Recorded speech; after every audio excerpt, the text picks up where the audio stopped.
नमस्कार, मैं हूं अभिनय आकाश और आप देखना शुरू कर चुके हैं प्रभा साक्षी का special show most reliable information यानी एमआरआई। इस वक्त भारत और मालदीव के रिश्तों में कुछ न कुछ कड़वाहट देखी जा रही है। दरअसल 2018 ये वो साल था जब भारत और मालदीव के संबंध सबसे ज्यादा बेहतर होने की शुरुआत हुई थी। उस वक्त वहां के राष्ट्रपति मोहम्मद सालेह थे।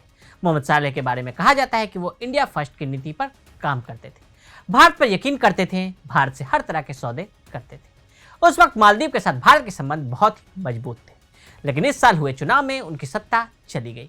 इसके बाद से ये सवाल उठने लगे हैं कि भारत और मालदीव के संबंधों में खटास होगी। मालदीव के नए राष्ट्रपति मोइजू भारत को इतना ज्यादा पसंद नहीं करते हैं। उनके भारत विरोधी बयान भी कई बार सामने आ चुके हैं।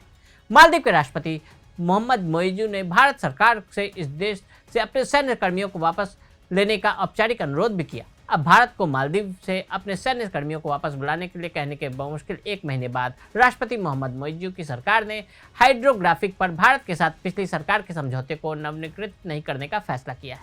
आइए जानते हैं कि कौन है मोहम्मद मोइजू। मोइजू ने इस साल अक्टूबर के राष्ट्रपति चुनाव में जीता और उनकी जीत देश में विदेशी शक्तियों की भूमिका को लेकर चल रही बड़ी बहस के बीच हुई।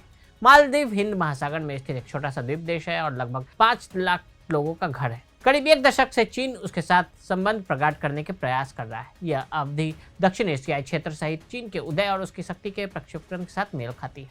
लंबे समय से भारत मालदीव को अपने क्षेत्रीय प्रभाव क्षेत्र का हिस्सा मानता रहा है।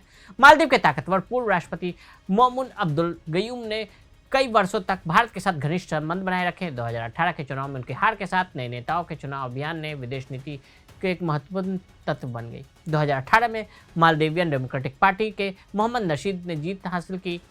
एमडीपी और इसके शीर्ष नेताओं, विशेषकर नशीद को भारत समर्थक के रूप में देखा जाता था। जब अब्दुल यामीन 2013 और 2018 के बीच राष्ट्रपति रहे तो भारत और मालदीव के बीच संबंध काफी खराब हो गए। 2018 में सालेह के सत्ता में आने के बाद नई दिल्ली और माले के बीच संबंधों में सुधार हुआ। सालेह लगातार भारत के साथ संबंधों को बढ़ावा देने पर ध्यान केंद्रित करते रहे और इंडिया फर्स्ट की नीति पर चल रहे थे। अपने चुनाव के बाद मोइजू ने कहा कि उनके हिंद महासागर द्वीप समूह देश मौजूद सभी भारतीय सैन्य कर्मियों को बाहर निकालना उनकी पहली प्राथमिकता होगी। जल सर्वे समझौता खत्म। 8 जून 2019 को हस्ताक्षरित समझौता। जब प्रधानमंत्री नरेंद्र मोदी ने तत्कालीन राष्ट्रपति इब्राहिम मोहम्मद सोलेह के निमंत्रण पर मालदीव का दौरा किया था, भारत को मालदीव के क्षेत्रीय जल अध्ययन और 4 रीफ, लैगून, समुद्र तट, महासागर और हाइड्रोग्राफिक सर्वेक्षण करने की अनुमति मिली थी। यह पहला द्विपक्षीय समझौता था जिसे नवनिर्मित मालदीव सरकार, जिसने नवंबर में कार्यभार संभाला, आधिकारिक तौर पर समाप्त कर रही है। एक संवाददाता सम्मेलन में मालदीव के राष्ट्रपति कार्यालय में सार्वजनिक नीति के अवर सचिव मोहम्मद फिरजुल अब्दुल खलील ने कहा कि मोइजू सरकार 7 जून 2024 को समाप्त होने वाले हाइड्रोग्राफी समझौते को नवीनीकृत नहीं करने का फैसला किया है। उन्होंने कहा कि इस समझौते की शर्तों के अनुसार यदि एक पक्ष समझौता को छोड़ना चाहता है तो समझौते की समाप्ति से 6 महीने पहले दूसरे पक्ष को निर्णय के बारे में सूचित किया जाना चाहिए।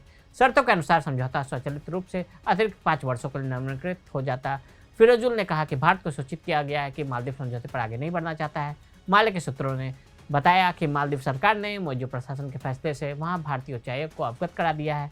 मालदीव समाचार आउटलेट द सन के अनुसार मोइजू ने अपने कैबिनेट से परामर्श करने के बाद यह निर्णय लिया। द सन ने फिरजुल के हवाले से कहा कि प्रशासन का मानना है कि इस तरह के सर्वेक्षण करने और ऐसी संवेदनशील जानकारी की सुरक्षा करने के लिए मालदीव की सेना की क्षमता में सुधार करना राष्ट्रीय सुरक्षा के लिए सबसे अच्छा है। उन्होंने कहा कि भविष्य में हाइड्रोग्राफी का काम 100% मालदीव प्रबंधन के तहत किया जाएगा और केवल मालदीव के लोगों को ही जानकारी दी जाएगी। पहले सैनिकों को हटाने का दिया आदेश। इस महीने की शुरुआत में मोइजू ने कहा था कि भारत सरकार मालदीव से अपने सैनिकों को वापस बुलाने में सहमत हो गई। नई दिल्ली में सूत्रों ने कहा कि इस मुद्दे पर दुबई में COP28 शिखर सम्मेलन के मौके पर संक्षिप्त चर्चा की गई, जहां मोइजू ने प्रधानमंत्री मोदी से मुलाकात की थी और भारतीय हेलीकॉप्टरों और विमानों को चालू रखने के तरीकों पर चर्चा जारी और मुख्य थी, जिसमें समूह की स्थापना पर दोनों पक्ष सहमत हुए। वैसे आगे कैसे ले जाएं, इस विवरण पर विचार करेगा। मोइजू ने अपने विदेशी गंतव्य के रूप में तुर्की को चुना, जो मालदीव के पिछले राष्ट्रपतियों से अलग था, जिन्होंने कार्यालय में प्रवेश करने के बाद पहले पड़ाव के रूप में भारत को चुना था।